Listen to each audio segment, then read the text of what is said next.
Hi everybody, welcome back to the Zombie Killer Bride. My name is Gemma. Today I'm going to be talking about something that I've been researching for the past couple of weeks.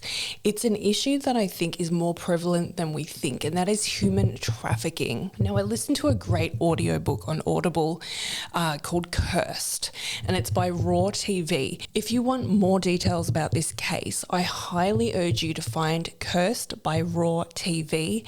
It's a 10-part audio documentary. It's fantastic. I would definitely like to mention a trigger warning before I tell you today's story. The case is pretty horrific, and it includes references to sexual assault, abortion, religious, ritual-related animal cruelty, and also bug consumption. So there's a bit of a gross out factor as well.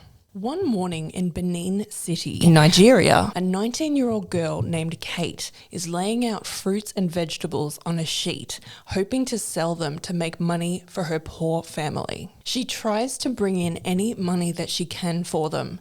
If she's lucky, at the end of the day, she'll be able to buy a loaf of bread. Kate, though poor and unable to buy nice clothes, is strikingly pretty.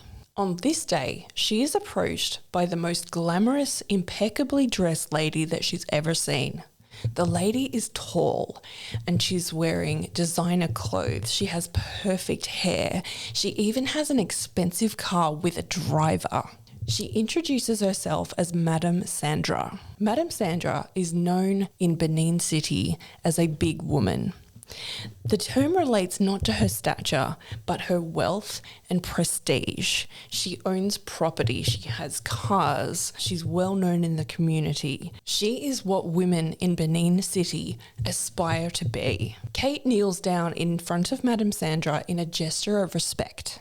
The glamorous woman asks Kate if she would like to go to Europe and work for her. Kate had heard of Nigerian girls going to Europe, namely Italy, and coming back with great wealth, enough to support their families for years to come.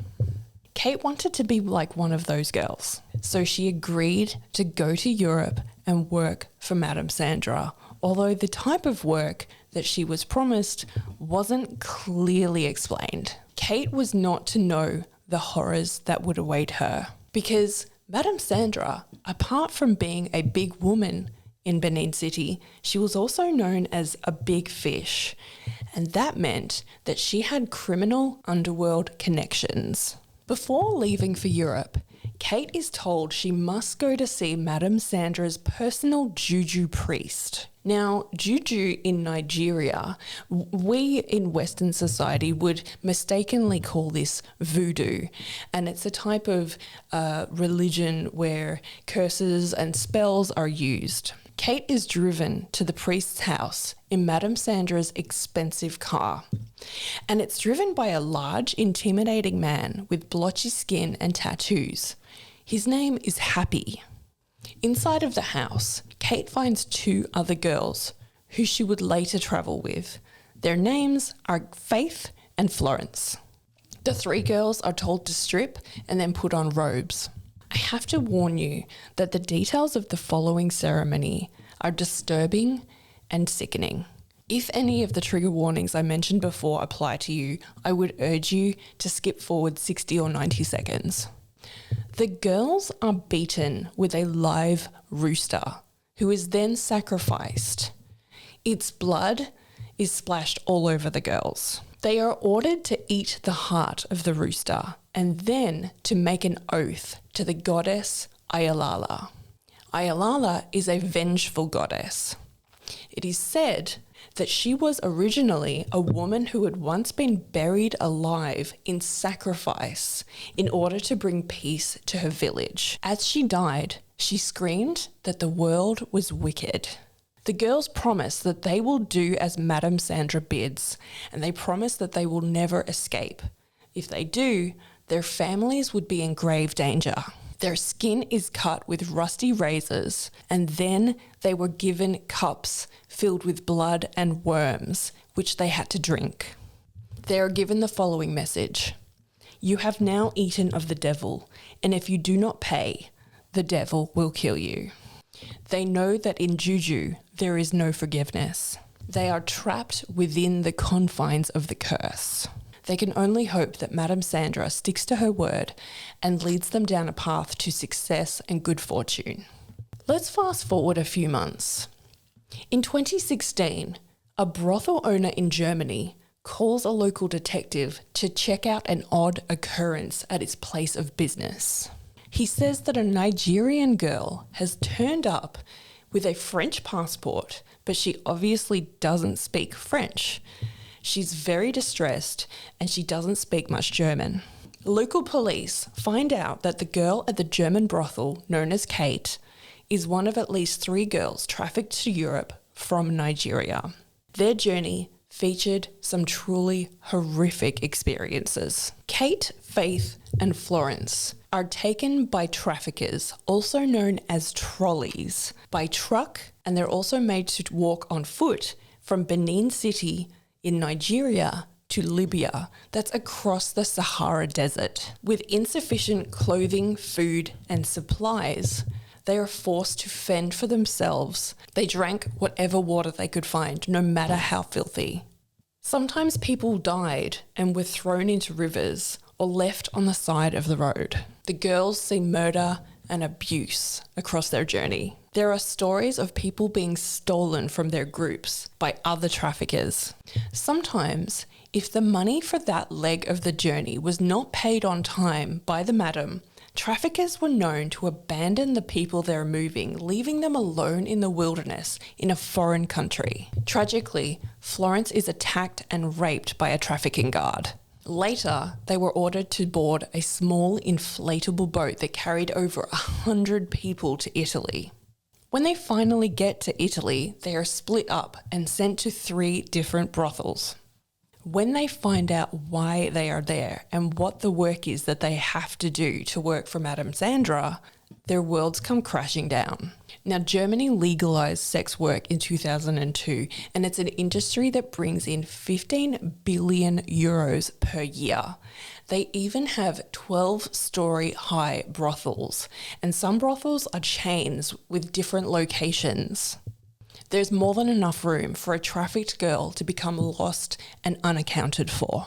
According to The Telegraph, a recent report estimated the number of victims in Europe at 270,000. Germany and the Netherlands have repeatedly ranked among the 5 worst black spots. Utilizing the legalized and under-regulated sex industry in Europe, human trafficking is the 3rd most prevalent criminal industry in Nigeria after economic fraud, think scams from a Nigerian prince, and drug trafficking. Kate, Florence, and Faith are given wigs and makeup and told to go with the men that pay for them.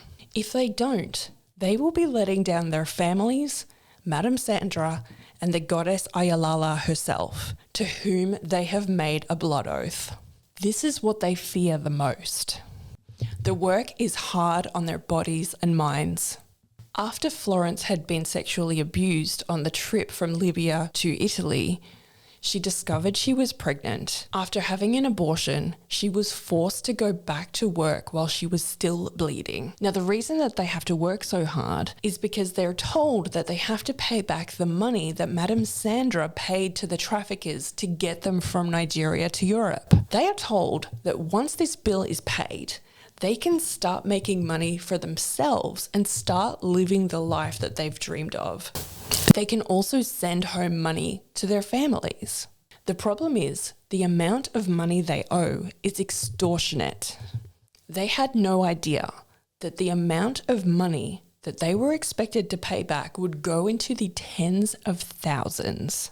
It's an impossible sum to pay back. In the audio documentary Cursed, it is said that Madame Sandra ordered the girls to pay her back 37,000 euros each. At 120 euros per day, the girls can hardly pay their brothel rent. With clients paying 20 to 30 euros each, the girls need at least 6 clients a day just to pay for the room. With little to no money left, They often eat less than they need to sustain them. The girls sometimes talk to each other on the phone. They give each other a sense of community and someone to talk to about their difficult lives. Sometimes they get kicked out of the brothels where they live and work for not making their daily rent. They end up on the freezing streets, approaching other brothels in hopes of finding their next room. The debt follows them wherever they go.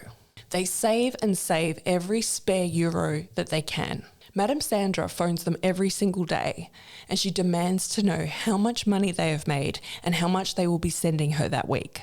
When they tell her there is not enough work to allow them to save money, and adding that they're exhausted, she pressures them to work harder. She calls them lazy. She tells them they will never get anywhere without a stronger work ethic. What Madame Sandra doesn't know is that German authorities have wiretapped the phone calls of Kate, Faith, and Florence. They are on the way to finding the real identity of Madame Sandra, the woman who lured the girls into the unjust and cruel world of human trafficking. After a task force had been formed and a grueling investigation had taken place, spanning England, Germany, Italy, and Nigeria, Madame Sandra, real name Josephine Iyamu, was arrested at Heathrow Airport as she was flying back from another trip to Nigeria. She had been flying business class, as she always did, and had in her handbag no less than 8 mobile phones and a selection of SIM cards. But what was most shocking was that Josephine Iyamu led a double life.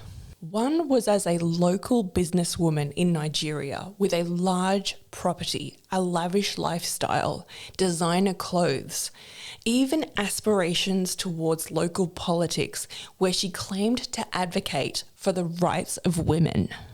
The other was with her husband and teenage son in South London, living in a regular flat and working part-time as a respected and highly educated NHS nurse and midwife. It was rumoured among the London community that she brought back underage girls from Nigeria to work in her flat as unpaid maids and cooks. So my question is, how can someone who works in the healthcare industry also have a double life in human trafficking? Furthermore, how does someone who claims to advocate for women's rights also sell women into prostitution while threatening the safety of their families? After Josephine Iyamu was arrested in the UK, her Nigerian mansion was raided and her right-hand man and driver, Happy, was found hiding behind the kitchen door. Inside the luxurious home, investigators found logbooks and photographs relating to the case.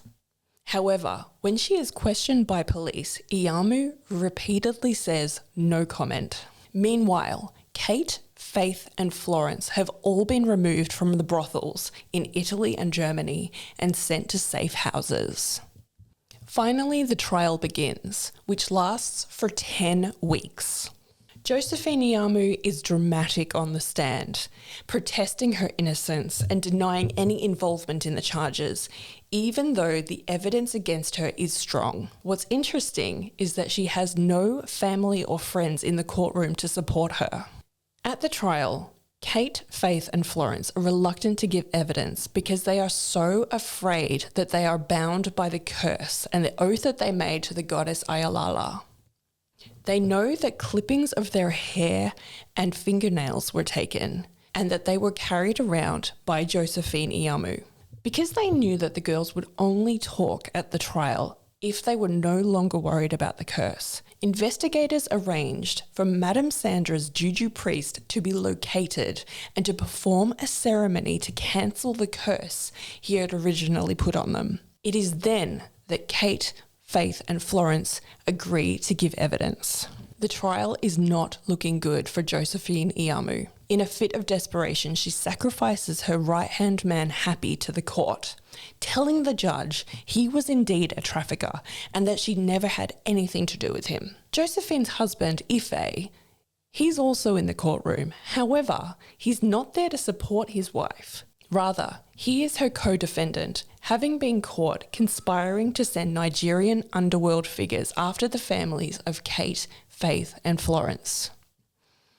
Both Ife and Josephine are charged with perverting the court of justice on top of Josephine's trafficking charges. In the courtroom, it is clear to anyone in attendance that Josephine and Ife have no more marriage to speak of. On the last day of the trial, when questioned why he had one of the wiretapped phone numbers saved in his phone under the name Wifey, Ife admits that the phone number Josephine used as Madame Sandra was in fact the same number he has saved in his phone to call her. He tells the court that he knows she is Madame Sandra. It's enough to close the net around Josephine Iyamu. The jury finds her guilty on 5 counts of trafficking. Meanwhile, Ife is acquitted since he admitted to the court her involvement. Josephine Iyamu is sentenced to 14 years in prison, with a year included for perverting the course of justice. Later, the sentence was increased to 18 years. In Benin City, there are now education programs that warn against the dangers of human trafficking and the reality of offers for Nigerian women to work in Europe. At the trial of Josephine Iyamu, the Oba of Benin City, who is like a royal figure, invited 500 priests and juju practitioners to his palace, where he forbid them from performing ceremonies in conjunction with trafficking rings. To bolster his ruling, he put a curse on them in order to make sure they kept their word. As a result, levels of trafficking from Nigeria have lowered, taking the country out of the 10 most prevalent human trafficking locations in the world. Sometime after the trial, a detective in Nigeria who worked in conjunction with the British team was sent a photo of a severed human arm. It had the same skin coloration and tattoos of that of Josephine's driver, Happy. We can only assume that he had been killed, though by whom, we cannot begin to guess. Faith spoke in the audio documentary Cursed. She now lives in Germany as a resident with her partner and children. She says that for her safety, she cannot return to Africa. She is one of many young women who have been trafficked between Nigeria and Europe in a trade that still takes place today. If you think that you've seen something suspicious in your city, please go to the police, or you can contact Crime Stoppers anonymously.